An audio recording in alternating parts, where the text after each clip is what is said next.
Bounded types with generics in Java. There may be many times when you want to restrict the types, that means data types. If you want to restrict this type of objects only, I have to specify in my program means I can use this concept bounded types. I will explain it clearly.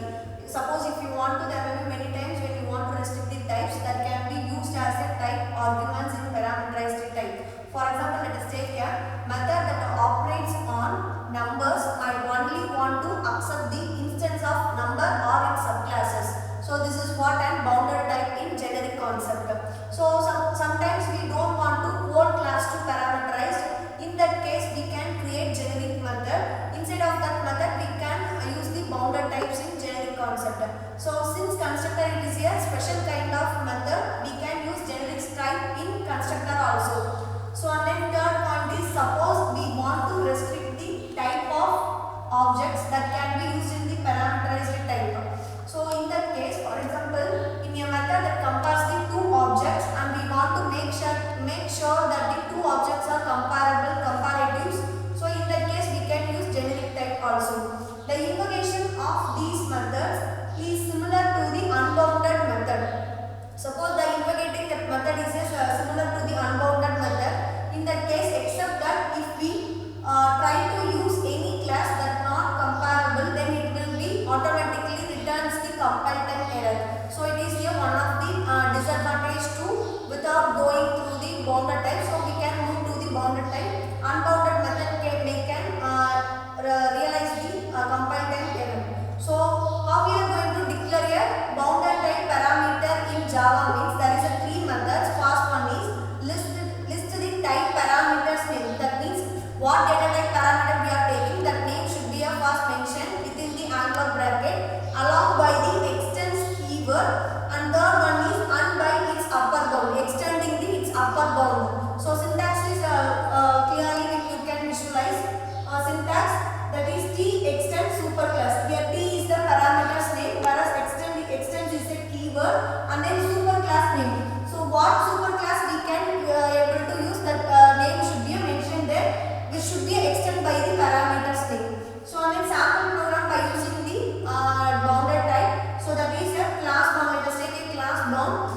Inside of that we can bounded types we can use in generic methods also in generic classes, and we are using it inside of the classes. That is a class bound t extends a, which is what the syntax, a simple syntax for bounded type which is using inside of the classes, that is t extends a. Here t is the parameter name and whereas a is the superclass name. So here I am taking the superclass as a as a superclass. So I am extending that a classes. So I can extend their properties and functions, or inherits their properties and then functions by using the bounded type methods. So without creating any objects or nothing else.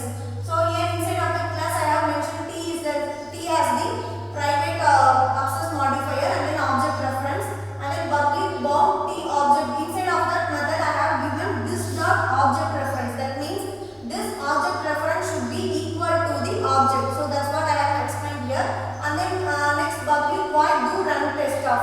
So that means inside of that running the program I have given this dot object reference dot display class of. That means what object I have given, that should be displayed for after running the program. So that's what I have given. So continue that. Next I have explained the three classes, that is here class A, class B and then class C. Here I have A I have mentioned, that is a super class.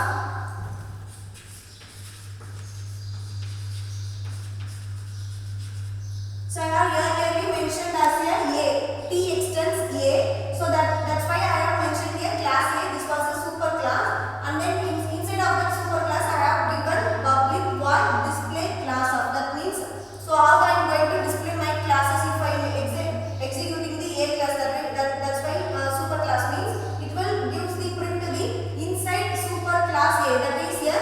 So inside of that super class there is a bounded types is also there. So I am giving class A inside of the inside super class. So then B is the subclass. B is the subclasses. It extends the A superclasses. So it inherits their type. So public void display class of. Inside of that I am going to print inside subclass B. So inside of that subclass B there will be bounded type. So we can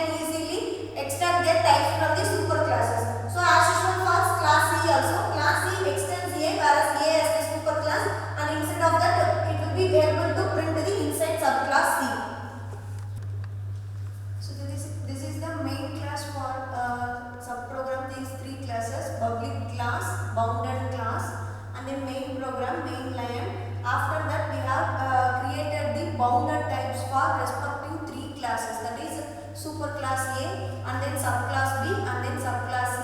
So we know already the brief concept of inheritance, whereas inheritance means it helps to inherit the properties and functions from one class to another class, that is the parent class and then child class, or otherwise we can say that is the derived class and then the subclasses.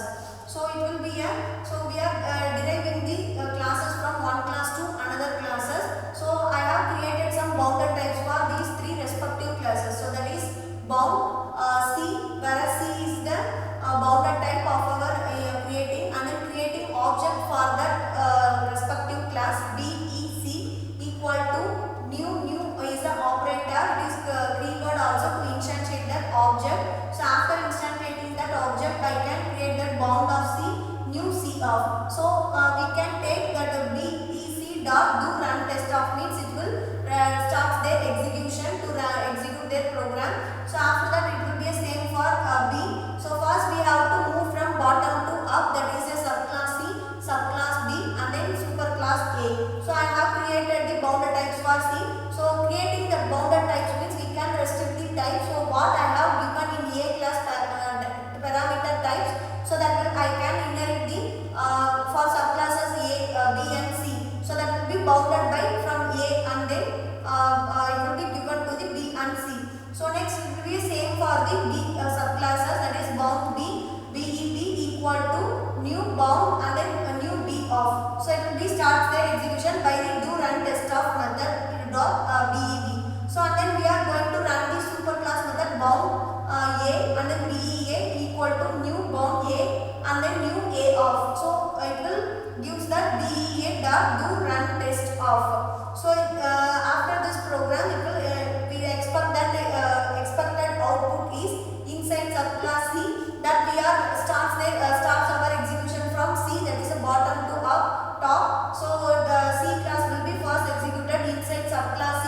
What we have already given in our classes A, printing that then it will be a inside subclass B, and third one is the inside superclass A. Already we have declared that what we have to print the, if we given in A classes or if we given in B classes, if we respective C classes means already we have declared that what should be printed inside of the method. So it will be automatically calls that function by simplicity calling that do run test of means it will explore the output like inside subclass C, inside subclass B and then inside superclass A. These three will be our expected output. And continue that there is a multiple